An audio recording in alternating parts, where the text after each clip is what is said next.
2 நாள் கோல்டுனால பார்த்தீங்கன்னா, நாக்கே செத்து போயிருக்கு. அந்த மாரி இருக்கவங்களுக்கு இந்த மாரி காரசாரமா கடுகு சாதம் செஞ்சு குடுங்க. 1 டீஸ்பூன் கடுகு, 2 காஞ்ச மிளகாய், 1/2 டீஸ்பூன் கல்லுப்பு, 1/4 டீஸ்பூன் சீரகம், 1/4 டீஸ்பூன் மஞ்சள் தூள், ஒரு 2 தேங்காய் பல்லு போட்டு ஃபர்ஸ்ட்டு நைஸா அரைச்சுட்டு, அப்புறமா தண்ணி ஊத்தி நைஸா அரைச்சு எடுத்துட்டு வந்துருங்க.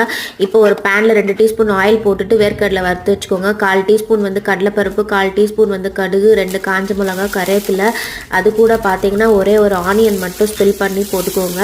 நல்லா ஃப்ரை பண்ணிவிட்டு அதுக்கப்புறம் அரைச்சி வச்சிருக்கிற பேஸ்ட்டையும் போட்டு நல்லா ஃப்ரை பண்ணிக்கோங்க. ஒரு 2 நிமிஷம் சார்ட் அவுட் பண்ணாவே போதும். இப்போ நம்ம வறுத்து வச்சிருக்க வேர்க்கடலை, அது கூட 1/2 டீஸ்பூன் வந்து வீட்டில் அரைச்ச மிளகாய் தூள் ஆட் பண்ணிக்கிட்டு, அது கூட வடித்த சாதம் எல்லாத்தையும் போட்டு நல்லா மிக்ஸ் பண்ணிக்கோங்க. ஏற்கனவே நம்ம உப்பு போட்டுறதுனால இப்போ தேவையில்லை. இந்த கடுகு சாதம் சாப்பிட்றதுனால பாடி வந்து நல்லா ஹீட் ஆகும். காஃபு கோல்ட்னால சஃபர் ஆகிறவங்களுக்கு கொஞ்சம் ரிலீஃபாக இருக்கும்.